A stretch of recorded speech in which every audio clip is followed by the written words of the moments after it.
చాలా మంది కాన్స్టిపేషన్తో బాధపడుతున్నారు కదండి. మలబద్ధకం అనేది పెద్ద సమస్య అయిపోయింది. అసలు మలబద్ధకం అంటే ఏంటో కూడా చాలా మందికి తెలియటం లేదు. మీరు వారానికి 3 సార్లు మాత్రమే మోషన్కి వెళ్తే, లేదు అంటే మన ఈ ప్రాసెస్ ఏమైతే ఉందంటే మన బాడీలో ఫైబర్ ఇంటేక్ తక్కువ అయిపోయి నీళ్ళు ఎక్కువ తాగక, పౌష్టికాహారం సరిగ్గా తీసుకోక మన ఇంటెస్టైన్స్ అంటే లార్జ్ ఇంటెస్టైన్, స్మాల్ ఇంటెస్టైన్ అని ఉంటుంది. ఆ లార్జ్ ఇంటెస్టైన్లో మన స్టూల్ ఏదైతే మోషన్ ఉందో ఆ ఇంటెస్టైన్ ఏదైతే ఉందో ఆ తేమంతా పీల్చేసుకొని మన స్టూల్ ఏదైతే ఉందో అది గట్టి పడిపోతుంది, మోషన్ అనేది గట్టి పడిపోతూ ఉంటుంది. సో అక్కడ స్టక్ అయిపోయి మోషన్ ఫ్రీ మోషన్ అవ్వక ఇబ్బంది పడుతూ ఉంటారు. కొంతమంది బాత్రూమ్కి వెళ్తే ఆల్మోస్ట్ అరగంట పైనే స్పెండ్ చేస్తూ ఉంటారు ఫ్రీ మోషన్ అవ్వక. అలానే వారానికి 3 సార్లు కొంతమంది వెళ్తారు. సో ఇవన్నీ కాన్స్టిపేషన్కి సంబంధించిన ప్రాబ్లమ్స్. సో ఈ కాన్స్టిపేషన్ అంటే మోషన్ వెళ్ళలేదు అదొకటే సమస్య అని కాదు. దీని మూలన యాసిడిటీ, గ్యాస్ట్రిక్ ప్రాబ్లం వస్తుంది, విపరీతమైన బ్లోటింగ్ వస్తుంది, దాంతోపాటు రకరకాల జబ్బులు కూడా స్టార్ట్ అవుతాయి. సో పొట్ట అనేది ఎప్పుడు ఏ రోజుకి ఆ రోజు ఫుడ్ ఎలా తీసుకుంటామో ఆ రోజుకి ఆ రోజు క్లీనింగ్ కూడా అలాగే జరిగిపోవాలి. సో ఈరోజు మనం సింపుల్ ముద్రతో కాన్స్టిపేషన్ ఎలా తగ్గించుకోవాలో చూద్దాం. నమస్తే, నేను మీ Hima, advance yoga trainer and nutritionist. Welcome to our channel. So ఇందాక నేను చెప్పినట్టు కాన్స్టిపేషన్ పెద్ద పేగు ఉంటుంది కదండి, ఆ పేగు ఏదైతే ఉందో పెద్ద పేగు మొత్తం వాటర్ని, తేమనంతా పీల్చేసుకుంటుంది. సో మీ మోషన్లో తేమ లేక గట్టి పడిపోయి అది మోషన్ బయటికి రాక ఇబ్బంది పెడుతూ ఉంటుంది.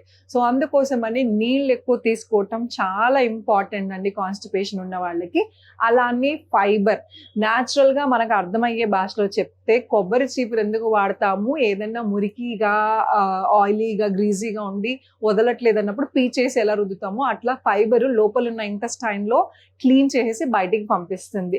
ఇది ఎంత చిచ్చి అనుకుంటాం కానీ ఎంత ఇంపార్టెంట్ సబ్జెక్టో అందరికీ, ఆ బాధపడే వాళ్ళకి తెలుస్తుంది.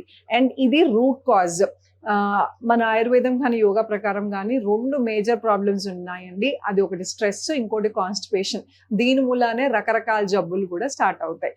చాలా మందికి వెయిట్ రిడక్షన్ అవ్వట్లేదు, వెయిట్ మేనేజ్మెంట్ కష్టమైపోతుంది ఎంత డైట్ చేసినా. కాన్స్టిపేషన్ విపరీతంగా ఉన్న వాళ్ళకి వెయిట్ రిడక్షన్ కూడా చాలా కష్టమైపోతుంది. అలానే తినాలి అనుకున్నాం, ఆకలి వేసినా కూడా తినలేకపోతూ ఉంటాం. ఎందుకంటే ఈ లోపల ఉన్న చెత్త అంతా క్లియర్ అవ్వలేదు కాబట్టి కొత్త ఫుడ్ లోపలికి వెళ్ళబుద్ధి కాదు, తినబుద్ధి కూడా కాదు. సో అందుకోసమని మీకు మోషన్ ఎవ్రీడే మార్నింగ్ ఒక టైంకి ఫిక్స్ చేసుకుని అలవాటు చేసుకోండి. పొద్దున్న నిద్రలేగంగానే 2-3 గ్లాసుల వేడి నీళ్ళన్నా తాగండి. తాగి అప్పుడు ఆసనాలు చేయటం వలన బౌల్ మూమెంట్ సరిగ్గా అవుతుంది, మూమెంట్ అయి ఫ్రీ మోషన్ అవటానికి హెల్ప్ అవుతుంది. దాంతోపాటు ఈరోజు ఒక మంచి ముద్ర చేపిస్తానండి, దాని పేరే ఆపాన ముద్ర. ఆపాన ముద్ర మూలాన మనకి కాన్స్టిపేషన్ తగ్గటానికి చాలా మటుకు హెల్ప్ అవుతుంది. అది ఎలా చేయాలంటే, ఏ ముద్ర అయినా హ్యాండ్ ఎక్సర్సైజెస్, వార్మప్ అనేది చాలా ఇంపార్టెంట్. సో బాడీకి ఎలాగ వార్మప్ చేస్తామో ఆసనాలు కానీ ఎక్సర్సైజ్ చేసే ముందు, అలానే ముద్రలకు కూడా అలానే థంబ్ ఫింగర్ రొటేషన్ ఇది చేయటం మూలాన మనం ముద్రలో ఎక్కువసేపు ఉండటానికి హెల్ప్ అవుతుంది, చేతుల నొప్పులు రాకుండా. సో ఇది ఎలా చేయాలి అంటే, థంబ్ ఫింగర్ ఏ ముద్రకైనా మెయిన్ అగ్ని అండి, అగ్నియే చాలా మేజర్ రోల్. సో ఏ ముద్ర అయినా మ్యాక్సిమం అగ్ని అనేది మేజర్ రోల్ ప్లే చేస్తుంది. అలానే మిడిల్ ఫింగర్ స్పేస్, అలానే ఎర్త్, పృథ్వీ, ఆకాశం. సో ఇది ఆపాన ముద్ర. ఈ ముద్ర ఎంతసేపు చేయాలి అంటే 10 minutes చొప్పున రోజుకి పొద్దున్న ఒకసారి, అలానే సాయంత్రం ఒకసారి. సివియర్ కాన్స్టిపేషన్ ఉంటే ట్వైస్ ఆర్ థ్రైస్ 3 సార్లు చేసుకోవచ్చు, లేదా 10 నిమిషాలు చొప్పున మార్నింగ్ చేసినా సరిపోతుంది. సో ఇది కిందే కూర్చుని చేయాలని లేదు, చైర్లో కూర్చుని చేసుకోవచ్చు, వాక్ చేస్తూ చేయొచ్చు, పడుకుని కాలు స్ట్రెచ్ చేసి కూడా చేసుకోవచ్చు. సో ఈ సింపుల్ ముద్ర చేసుకోవటం మూలన ఖచ్చితంగా డిఫరెన్స్ ఉంటుంది. అలానే మీ డైట్లో చిన్నపాటి చేంజెస్ తీసుకురండి. ఫైబర్ ఇంటేక్ ఎక్కువ ఉండాలి, అంటే పీచు పదార్థం ఎక్కువ ఉండాలి. మీకు తెలుసా, ఇదివరకు పొద్దున్న నిద్రలేగానే ఈ చిన్న ఊరిలో ఖచ్చితంగా ఒక దగ్గరలో ఒక టెంపుల్ ఉండేది, గుడి. ఆ గుడికి వెళ్ళిన దాకా ఎవరు బ్రేక్ఫాస్ట్ చేసేవారు కాదు. సో ఎందుకు అంటే ఆ గుడికి వెళ్ళినప్పుడు మనకి తీర్థం ఇచ్చేవారట. సో తీర్థం ఏంటంటే క్లెన్జింగ్ లాగా పనిచేస్తుంది, తులసి వాటర్. అలానే చిన్న కొబ్బరి ముక్క ఇచ్చేవారు. ఇదివరకు అన్ని ప్రసాదాలు కూడా లేకుండా సింపుల్గా కొబ్బరి ముక్క ఇచ్చేవారు. ఎందుకంటే ఎర్లీ మార్నింగ్ ఎంటీ స్టమక్తో మంచిగా ఒక చిన్న, మన ఇంట్లో కొబ్బరి తినండి అంటే కొట్టుకుని సెపరేట్గా తినం కాబట్టి చిన్నపాటి ముక్క 2 ముక్కలు ఫైబర్ వెళ్ళిపోతుంది రోజు న్యాచురల్గా. సో దేనికన్నా ఒక సైన్స్ రీజన్ ఉంటుంది అంటారు కదా. సో ఇది రీజన్ అయి ఉండొచ్చు.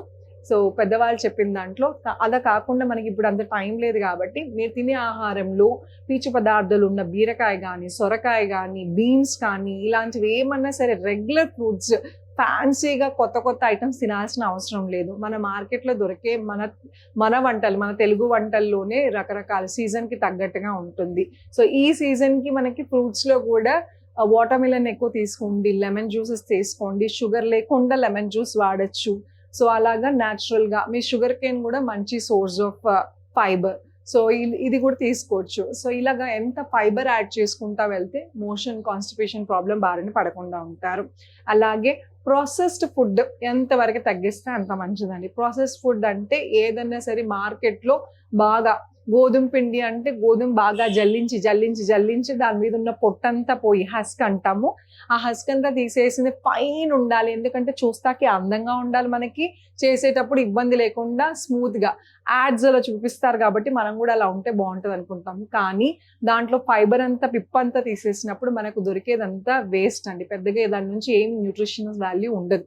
సో హస్క్ ఎప్పుడైతే ఉందో గోధుమలు కానీ ఇవి కానీ ఆడించుకుని ఫైబర్తో చక్కగా తినటం వలన ఖచ్చితంగా డిఫరెన్స్ ఉంటుంది. రైస్ దగ్గరికి వస్తే కూడా చాలా మందికి వెయిట్ రిడక్షన్ అని ఇంకేదైనా కానీ స్టేపుల్ ఫుడ్ అంటే మన ఆంధ్ర కానీ తెలంగాణ తీసుకుంటే మనకి అన్నం స్టేపుల్ ఫుడ్, మన పంట అది. ఎందుకు అంటే మనకి బయట హ్యూమిడ్ ఎక్కువ, మన వెదర్కి అన్నం తినాలి. అన్నంలో స్టార్చ్ ఉంటుంది, గంజి.